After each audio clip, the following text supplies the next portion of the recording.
دیا ہوا انعام ہے اور امانت. یہ ہماری عیاشیوں کے لیے نہیں دیا اللہ نے کہ جہاں چاہے اڑا دو، جیسے چاہے خرچ کر دو، جدھر چاہے لگا دو، جہاں سے چاہے کما دو، جہاں چاہے خرچ کر دو. نہیں جی، کمانے میں بھی شرطیں ہیں اور خرچ کرنے میں بھی شرطیں. آپ کی اولاد آپ کے ہاتھ میں اللہ کا دیا ہوا تحفہ ہے، آپ کی اپنی محنتوں کا نتیجہ نہیں ہے کہ آپ نے چاہا تو اولادیں مل گئی. اگر چاہنے سے اولادیں مل جاتی تو سب کو مل رہی ہوتی. کتنے پریشان گھوم رہے، کتنے تو بیچارے ایمان کا سودا کر کے نہ جانے کن کن دروں میں گھوم رہے، وہاں بھی نہیں مل رہی. اس لیے یہ بہت اچھا اور مناسب وقت ہے اپنی زندگیوں کے فیصلے کرنے کا. تو مکتب دار ارقم، میں نے آپ سے کہا کہ کم سے کم یہ طے کریے کہ دار ارقم کے بارے میں پڑھیں گے. کتاب خرید لیجیے، بہت آسان سی بات ہے. دار ارقم کے تعلق سے بہت سی کتابیں لکھی ہوئی ہیں، پڑھیے آپ. اور دوسری بات یہ ہے کہ آپ اپنی فکر کیجیے، حالات کا رونا، ماحول کا رونا یہ بند کریے، اپنے اعمال کی اصلاح کی فکر کریے. اللہ نے ہمیں رونے گانے کے لیے نہیں بھیجا، ہاتھ پہ ہاتھ رکھ کے زندگی گزارنے کے لیے نہیں بھیجا. یاد رکھیے، اگر آپ صاحب ایمان ہیں تو آپ کی پہلی ذمہ داری یہ ہے کہ آپ اللہ کا دین سیکھیں. یہ آپ کی پہلی ذمہ داری. اگر آپ مسلمان ہیں اور آپ دین نہیں سیکھے تو میں مثال تو دیا کرتا ہوں، کوئی آدمی کپڑے کی دکان کھول لے اور کپڑے کے سوا سب کچھ بیچے تو آپ کیا کہیں گے اس کو کہ بہت عقل مند آدمی، ایسے ہی آدمی ہونا چاہیے تھا. کیا بات ہے، کپڑے کی دکان کا بورڈ ہے، کپڑے ہی تو نہیں بیچتا، باقی سب سونا چاندی بیچ رہا، ہیرے جواہرات بیچ رہا. کیا کہیں گے؟ عقل مند کہیں گے؟ کہیں گے؟ نہیں کہیں گے. تو اسی لیے میں عرض کر رہا، آپ اپنے آپ کو کہتے ہیں کہ ہم مسلمان ہیں، اور اسلام کی علامت کیا ہے؟ نماز ہے، مسجدیں خالی ہے. اسلام کی علامت سچ بولنا ہے، دن میں دو چار جھوٹ نہ بولے تو پیٹ نہ درد ہوتا. اسلام کی علامت والدین کی خدمت کرنا ہے، کون اماں کون ابا، کہاں کے اماں کہاں کے ابا. اسلام کی علامت حلال کمانا ہے، جو چاہے کمانے، جیسے چاہے دھوکہ دینے. اسلام کی علامت غیبت نہ کرنا ہے، ہمارے دن بھر کے اعمال میں دو چار بار غیبت نہ ہو تو بھی کم ہے. جو اسلام کی علامتیں ہیں، اسلام کی علامتیں جو بھی ہیں. اس لیے یہ جاننا ضروری ہے کہ ایمان کی علامت کیا ہے، اسلام کی علامت کیا ہے. یہ جاننا تو ہماری ذمہ داری تھی نا. تو اگر یہ غفلت ہو گئی، اور سچی بات یہ ہے کہ مسلمانوں میں غفلت تو ہوئی ہے، اس میں کوئی شک نہیں، ورنہ مسلمان اسلام نہ جانے یہ کیسے ہو سکتا. ہمیں آپ ایک بات بتائیے، جو دنیا میں چیزیں مشہور ہیں، جو آسان ترین بات، یہ پنکھا ہے، اس کی ضرورت گرمی میں ہے، جاڑے میں تو نہیں ہے. اگر آپ کی مسجد میں گرمی بھر پنکھے بند کر دیے جائیں، جاڑے بھر چلا دیے جائیں، اس کا نفع حاصل ہوگا؟ نفع حاصل ہوگا. ہم مسلمان ہیں، نماز ظہر کے وقت میں پڑھنی ہے، پڑھیں گے مغرب میں جب فری ہو جائیں گے. پڑھتے رہیے، کون روکے آپ کو؟ پڑھنی ظہر میں تھی. روزے رکھنے روزوں کے دنوں میں ہے، روزہ رکھنے دسمبر میں رکھنے کے رکھتے رہیے، کون روکتا ہے آپ کو؟ جو کام وقت پر نہیں ہوگا اس کام کا نفع کبھی نہیں ہوگا. آپ دکان کھولیے، رات میں کھولیے، حالانکہ اب تو مسلمان رات میں دکان کھولتے ہو تو اور ایک بات ہے، اب تو رات میں ساری چہل پہل سب رات میں ہوتی مسلمانوں کی. کم سے کم مسلمانوں کیا نہیں ہونی چاہیے. مسلمانوں کو حکم یہ ہے کہ عشاء کی نماز کے بعد غیر ضروری کاموں میں نہ پڑے. مسلمانوں کے جو سونے کا وقت ہے وہ ہے رات 2 سے 3 بجے تک، اور جو جاگنے کا وقت ہے وہ رات 3 سے 4 بجے سے فجر تک. اور مسلمان سوتا کب ہے؟ سوتا ہی رات میں 3 بجے ہے. جو جاگنے کا وقت ہے وہ سوتا ہے، جو سونے کا وقت ہے وہ جاگتا ہے. اور کہہ رہا سب بگڑا چل رہا.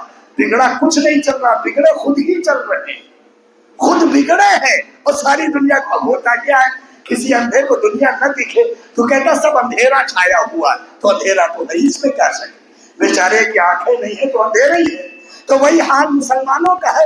اللہ کی کتاب تمہارے ہاتھوں میں، رسول کی شریعت تمہارے ہاتھوں میں. تم 2 رکعت نماز پڑھو، اللہ کی مدد تمہارے ہاتھوں پہ اتر رہی ہے. تم کو اللہ ذمہ داری کے ساتھ روزی دینے کا وعدہ کر رہا، عزت دینے کا وعدہ کر رہا، سکون کی دنیا دینے کا وعدہ کر رہا. لیکن ہم نے یہ طے کیا اللہ سے کہاں لیں گے، خود ہی لے کے رہیں گے. جیسے دنیا میں دھرنا دے دے کے عادت ہو گئی کہ لے لیں گے، ویسے مسلمان سمجھا کہ دھرنا دینا. ارے کہیں دھرنا ورنا نہیں دینا ہے. اذان سنو، مسجد آ جاؤ، امام کے ساتھ نماز پڑھو، سلام پھیرو، سنتیں پڑھو. اگر کوئی دین کا تقاضا نہ ہو تو چلے جاؤ، اور اگر دین کا تقاضا ہو تو رک جاؤ. دین کا تقاضا ہو تو رک جاؤ. اور آخری بات عرض کروں، ایک تو ہے اپنے اعمال کی حفاظت کرو، اپنے جسم کی حفاظت کرو. اگر مسلمان آج کے زمانے میں صرف 2 چیزوں کی حفاظت کر لے، میں قسم کھا کے یہ بات کہتا ہوں، مسلمانوں کو ترقی سے کوئی نہیں روک سکتا، کوئی نہیں روک سکتا. ایک مسلمان اپنے جسم کی حفاظت کر لے، سر سے پیر تک وہی کریے جو رسول اللہ نے کر کے دیا. سر کے بال کیسے ہو ویسے ہی جیسے رسول اللہ کے تھے، چہرہ کیسا ہو ویسے ہی جیسا رسول اللہ کا تھا. مطلب سمجھ رہے، ہماری بات سمجھ رہے؟ رسول جیسا خوبصورت چہرہ تو دنیا میں نہ پہلے آیا نہ بعد میں آئے گا. سمجھ لیجیے اچھی طرح سے، بالکل سیدھی سی بات ہے.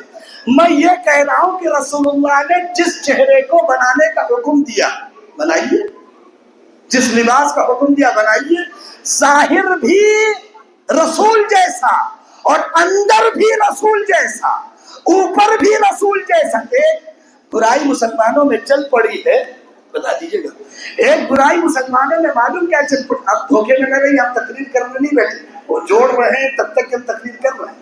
ٹینشن نہ لیجیے گا. آپ سمجھ رہے کہ یار اب یہ تو ابھی کی سنیں، ہم سنا نہیں رہے، تھوڑا صبر کریے، جوڑنے دیجیے. اب آپ سمجھ رہے ہوں گے کہ اچھا طریقہ ہے، جھیلیں ان کو جھیلیں. نہیں بھیا، آپ کو نہیں جھیلیے، سنیے تو ہم بات کہہ رہے ہیں. آپ جب تک نمبر جوڑ رہے ہیں مطمئن نہیں. میں آپ سے عرض کر رہا تھا کہ 2 چیزوں کی حفاظت. ہماری بہنیں بھی ماشاءاللہ موجود ہیں، اور میں جو بات کہتا ہوں وہ عمومی کہتا ہوں، نہ مردوں نہ عورتوں کسی کے لیے نہیں. میں جو بات کہتا ہوں عمومی ہوتی. میں یہ بات عرض کر رہا کہ 2 چیزوں کی حفاظت اگر مسلمان آج کے دور میں کر لیں.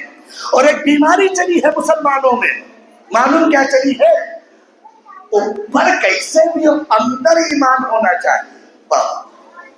ایسی بھی حالت ہم آپ کو بتائیں، ایسے لوگ جب ملا کرے تو کونے میں بٹھا دیجئے اور گانا بجا دیجئے، پھر دیکھیے ان کا کھوپڑا ہلتا ہوا، کمر مٹکتی ہوئی، پیر ہلتے ہوئے، ہاتھ ہلتے ہوئے، اور تھوڑا گانا رنگین لگا دیجئے، پھر دیکھیے، اور تھوڑا گانا غمزدہ لگا دیجئے تو پھر جو اندر سے نکلتا ہے پھر وہ دیکھیے.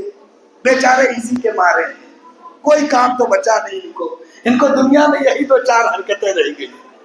تو میرے بھائی یاد رکھیے، قرآن کا بہت صاف حکم ہے، بہت صاف.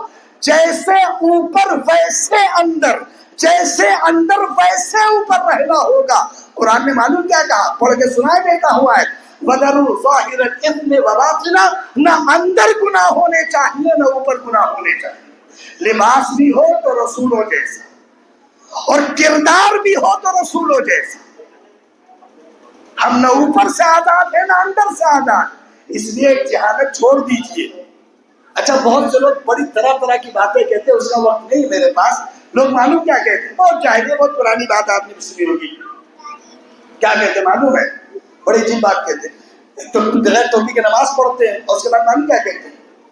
دین میں ٹوپی ہے، ٹوپی میں دین تھوڑی.